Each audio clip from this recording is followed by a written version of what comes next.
रामकृष्णारी शेती परिवर्तन आपल्या या YouTube चॅनलवर सर्व आपले शेवगा शेतकऱ्यांचे स्वागत आहे।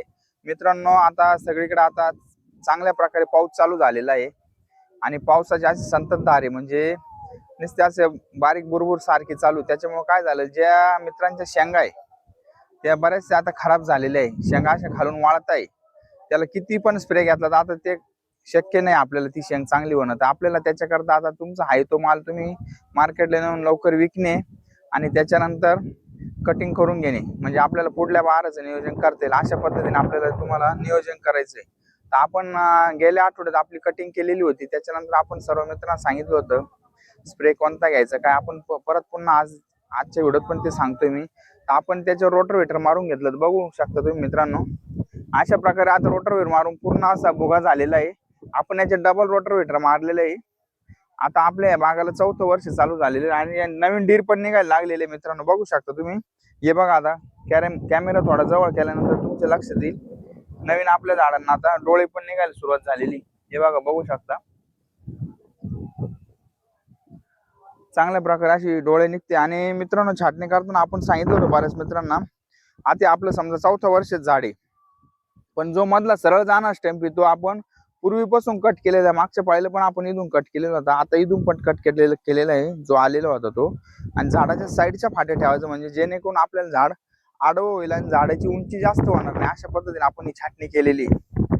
आणि काप हा तिरपा घालायचा, म्हणजे जेणेकरून पावसाचं पाणी याच्यावर जिरणार नाही, थांबणार नाही। बघू शकता आपण आज पूर्ण आपण तिरपाच काप घातलेले, म्हणजे पाणी लगेच उतारायला निघून जातं, म्हणजे झाडाच्या फडात पण ती जिरणार नाही किंवा कापलेल्या जागेवर जिरणार नाही। तर बऱ्याच मित्रांचं स्प्रे झालेलं नाही पाऊस झाल्यापासून, तर 1-2 दिवस ठीक आहे मित्रांनो, पण आता थोडे उघड झाल्यानंतर स्प्रे करून घ्या। बुरशीनाशकाचा स्प्रे करायचा आहे तुम्हाला, त्यामध्ये तुम्ही 22 टीन घेऊ शकता, M45 वापरू शकता, असे कोणतं पण बुरशीनाशक रोप वापरू शकता। 2 ग्रॅम बुरशीनाशक घ्या, क्लोरो घ्या तुम्ही मित्रांनो।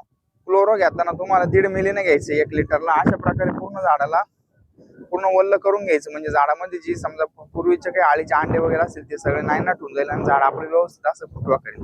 तर आपण समोर स्क्रीनवर बघू शकता तुम्ही, ट्रॅक्टरच्या साहाय्याने पूर्ण डबल रोटर मारलेलं आहे, पूर्ण लाकडांना असं भुगा होऊन गेलेलं आहे। पुढच्या पण गल्लीत आपण कॅमेरा घेतोय, बघू शकता आपण। तर अशा प्रकारे आपलं पूर्ण रोटर मारून पूर्ण लाकडांचा व्यवस्थित भुगा झालेला आहे। याच्यावर आपण वेस्ट डिकम्पोजची आता फवारणी करून घेणार आहे, कारण वल्ल असताना वेस्ट डिकम्पोजरची फवारणी केली ते चांगलं कुजतं, सडतं आणि याच्यात गांडूळ पण तयार होतील। दरवर्षी आपण याच पद्धतीने करतोय। अशा पद्धतीने मित्रांनो नियोजन करायचं तुम्हाला आणि अशा पद्धतीने छाटणी करायची, म्हणजे जेणेकरून आपल्या झाडाची जास्त उंची होणार नाही। आणि मधला जो स्टंप आहे तो काढून घ्यायचा आहे आणि साईडला तुम्ही एक 7-8 फाटे ठेवायचे, नंतर त्याला फुटवे येणार आहे। नंतर आपण फुटवे कसे पातळ करायचे काय याच्यावर पण आपण टप्प्याटप्प्याने आता जशी परिस्थिती राहील त्या टप्प्यावर आपण व्हिडिओ बनवू। तर अशा प्रकारे नियोजन करा। ज्या मित्रांचा माल आता मार्केटला चालू त्यांनी लवकरात लवकर त्याला 0050 वगैरे देऊन किंवा 052 अशी खते देऊन तो मार्केटला नेऊन विकून 2 पैसे मिळून आपली पूर्ण छाटणी करावी, म्हणजे आपल्याला पुढला नोव्हेंबरचा बार मिळेल। कोणाला काही शंका आल्यास जरूर कॉल करा किंवा कमेंट मध्ये टाका, आणि लवकरच तुमच्याकरता नवीन व्हिडिओ घेऊन येऊ। आपल्या चॅनलला सबस्क्राईब करा, लाईक करा। रामकृष्ण हरी।